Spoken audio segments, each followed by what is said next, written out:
में प्रमोद प्रेमी यादव के विशाल घर बा जी। हाँ, विशाल घर बा। प्रमोद प्रेमी भैया के गाड़ी बा और विशाल घर बा। रउआ लोग के घर के दर्शन करावत तनी और कौन कौन घर पे बड़े जा उन्हीं से मिलावत तनी। देखिए कितना विशाल घर बा प्रमोद प्रेमी भैया के जी। हाँ, यही घर बा और दरवाजा खुला बा। देखिए प्रमोद प्रेमी भैया के यही घर बा। लोकेशन भी बढ़िया बा। चली रउआ लोग के अंदर दरवाजा के अंदर ले चल तनी। देखिए यही घर बा। रउआ लोग के दिखा दो तनी प्रमोद प्रेमी भैया के। अरे बहुते गाड़ी भाई यार प्रमोद भैया के पास।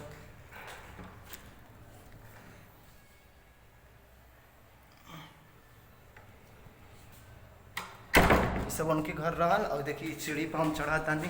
प्रमोद भैया के बहुत ऊपर बा विशाल घर बा। रउआ लोगन के आशीर्वाद एकरे पर रही ना वो कुछ कर ली। अरे चढ़त चढ़त हम थक गई नहीं। हाँ भाई कितना ऊपर घर इनकर बा हो। देखी हम फाइनली आ गई नहीं उनकर स्टूडियो पर।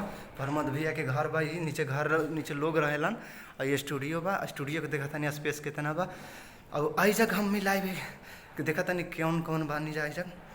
अरे आई जग बानी जा लगल सोनू भैया बानी। का हो सोनू भैया प्रणाम। जी भैया नमस्कार। और आप देख रहे हैं फौजी टूल। तो घूम के कैसा लगा?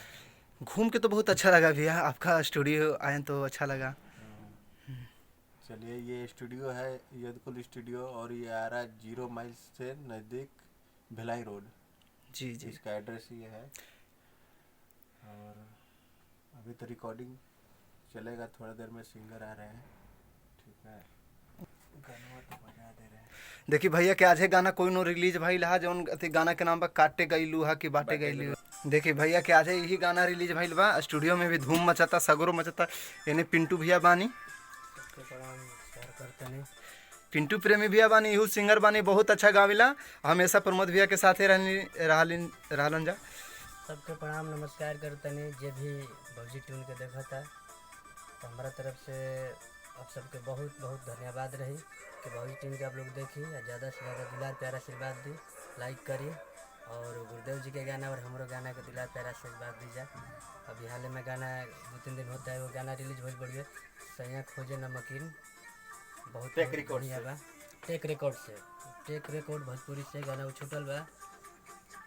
तो गाना के आप लोग ज़्यादा से ज़्यादा दुलार कर दी। आया जे गुरुदेव जी के वीडियो छूटल बढ़िए वेब म्यूजिक से काटे गलू कि बाटे गलू। राउर गुरुदेव कौन भइनी है तनी नाम बता दी तो। गुरुदेव जी प्रमोद प्रेमी यादव जय।